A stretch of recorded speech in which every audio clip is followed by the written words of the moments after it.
It started with a ridiculous rule: no kids playing outside after 6 p.m.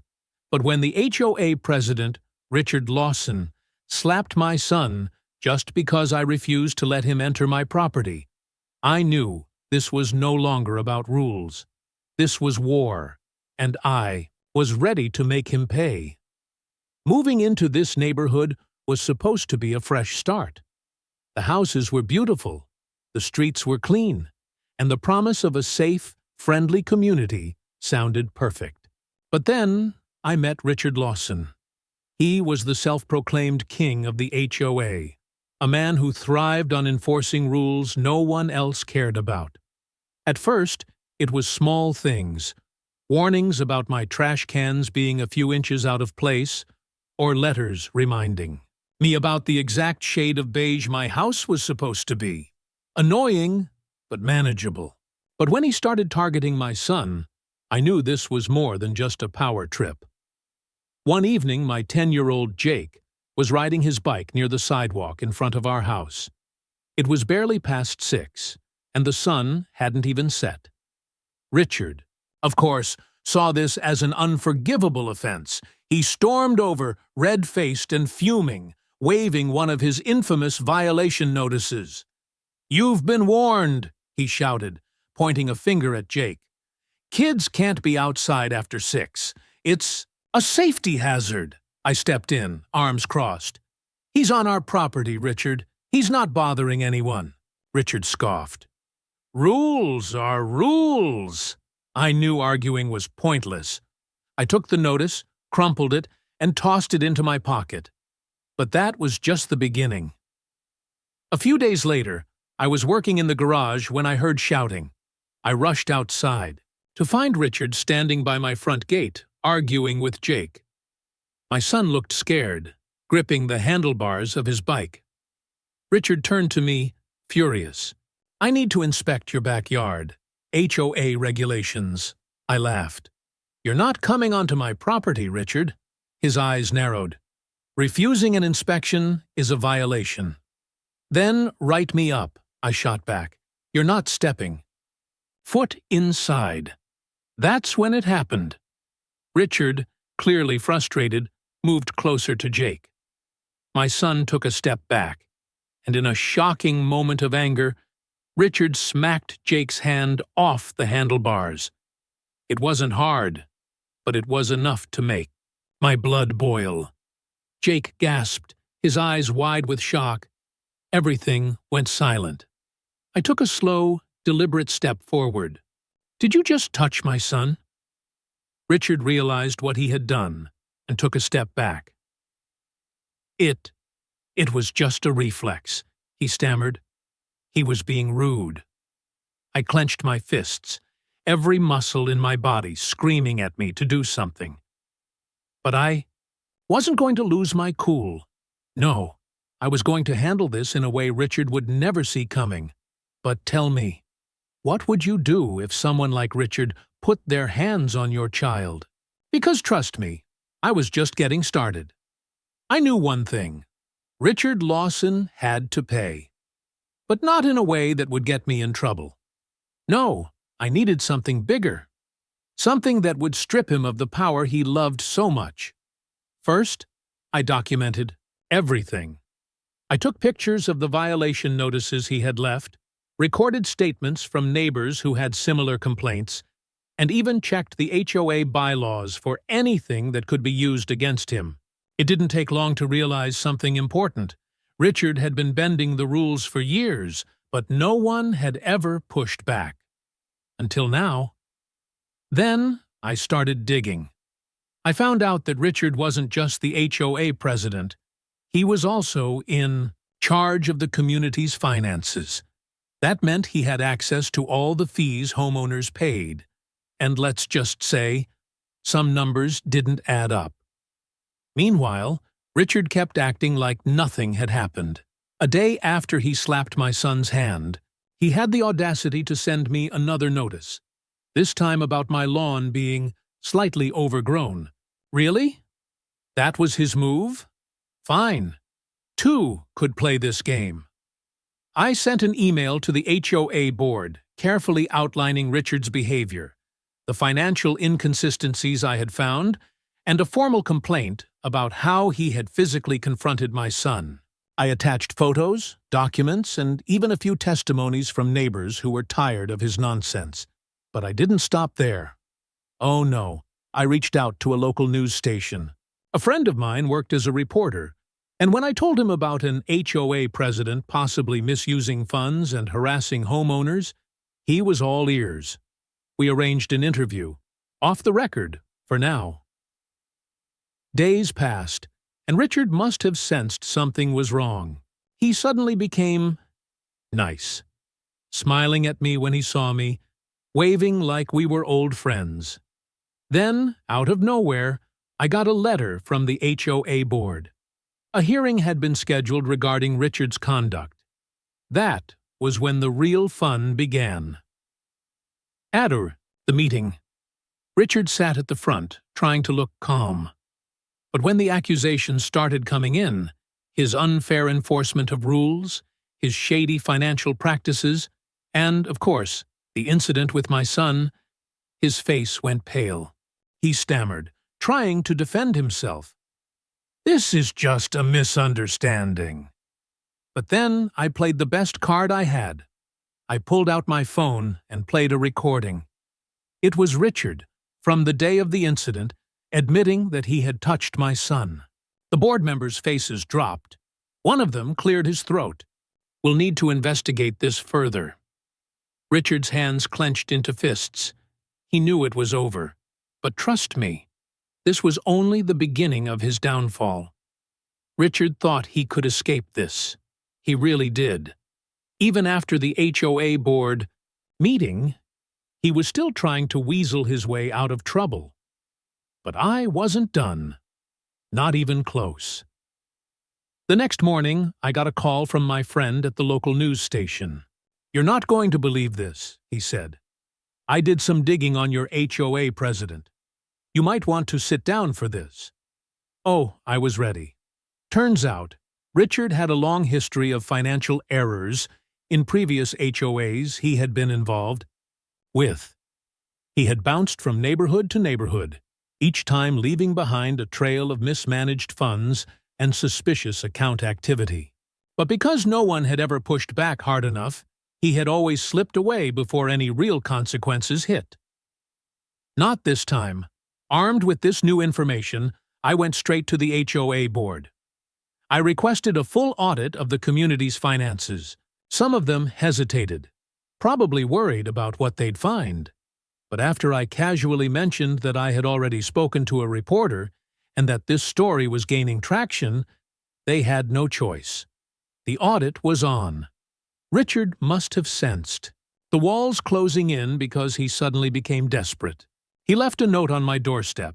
Yes, an actual handwritten note, begging me to stop this nonsense and work things out like neighbors.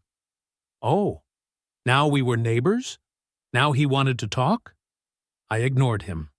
Days passed, and then the real bomb dropped. The audit revealed over $40,000 in unaccounted expenses. The money had been funneled through various HOA projects, landscaping, security upgrades, maintenance, but none of those things had actually happened. The evidence was clear. Richard had been pocketing community funds. The HOA board called an emergency meeting. Richard showed up looking like he hadn't slept in days. The board members confronted him with the findings. He tried to deny it at first, but the numbers didn't lie. "Where's the money, Richard?" one of the board members asked. He had no answer. Then, the final nail in the coffin, one of the board members had contacted an attorney. They were filing formal charges. HOA fraud isn't just a slap on the wrist. It's a criminal offense. Richard's face turned ghostly white. "You can't do this," he stammered. "This is just a misunderstanding." No one was buying it. The board voted on the spot. Richard was removed as HOA president, effective immediately. But that was just the beginning of his problems. As he stormed out, he shot me a furious glare, as if this was somehow my fault. I just smiled. "Oh, Richard, you played your game for years, but this time, you lost. And trust me, the best part was still to come." Richard's downfall was satisfying, but I wasn't done. He had tormented this neighborhood for years, stolen thousands of dollars, and, most unforgivable of all, put his hands on my son. Getting him removed as HOA president was just the beginning. Now, it was time to make sure he truly paid. A few days after the audit results, the legal process kicked into gear. The HOA board officially pressed charges for financial fraud, and I made sure my complaint about the incident with Jake was filed with the police. The community, once fearful of Richard, was now eager to see him gone. People started sharing their own horror stories, fines for imaginary violations, threats of foreclosure over unpaid HOA fees that were later corrected, and even rumors that he had pressured elderly residents into unnecessary home upgrades just to pocket a cut from the contractors. The pressure was mounting, and Richard knew it. That's when he made his final, desperate move. Late one evening, I heard a knock at my door. When I opened it, there he was, Richard, looking disheveled, sweat beading on his forehead. "This has gone too far," he muttered. "We need to talk." I crossed my arms. "We have nothing to talk about." His eyes darted around nervously. "You don't understand. If this keeps going, I could lose everything." "That's not my problem, Richard," I said calmly. "You should have thought about that before stealing from this community and harassing people." He stepped closer, lowering his voice. "What do you want? Money? A deal? Just tell me what it'll take to make this all go away." I laughed. The irony was almost too much. He was trying to bribe me after everything. I shook my head. "You don't get it, do you? This isn't about money. This is about consequences." Richard's face twisted in frustration. "You're making a mistake." "No, Richard. The mistake was yours." And with that, I shut the door in his face. The next morning, things escalated fast. The police showed up at Richard's house with a warrant. Turns out, the missing HOA funds weren't his only crime. After some digging, investigators found tax fraud, hidden accounts, and even evidence that he had been forging signatures on official HOA documents. Neighbors gathered on their lawns as the officers escorted him out in handcuffs. He avoided eye contact, but I made sure he saw me standing there, watching. A few weeks later, the HOA held a special election, and a new fair president was voted in. Policies were rewritten, and the insane fines Richard had enforced were repealed. The community finally felt like a neighborhood again. And Richard? He was facing multiple charges, and from what I heard, things weren't looking good for him. Justice had been served. But tell me, if you were in my shoes, would you have done the same? Or would you have gone even further? Months passed, and life in the neighborhood finally felt normal again. No more ridiculous fines, no more threats, no more Richard. The new HOA president actually listened to the residents, and people started enjoying their homes again. Kids played outside without fear of some power-hungry dictator ruining their fun. It was peaceful. But Richard's story didn't end there. Oh no, I kept tabs on his case, and things only got worse for him. The financial fraud charges stuck, and when investigators dug deeper, they found even more shady dealings in his past. Turns out, this wasn't his first rodeo. He had pulled similar scams in other communities, always slipping away before things got serious. But this time, he had nowhere to run. At his trial, former neighbors, board members, and even some ex-business partners testified against him. The judge didn't hold back. Richard was found guilty on multiple counts of fraud, embezzlement, and forgery. His sentence? 5 years in prison. And here's the best part. Since he had stolen money from a homeowners association, he was ordered to pay restitution. That meant every single penny he took had to be repaid to the community. Imagine that. The man who spent years terrorizing homeowners was now legally required to give back what he stole. But karma wasn't done with him yet. Word spread fast, and his reputation was ruined.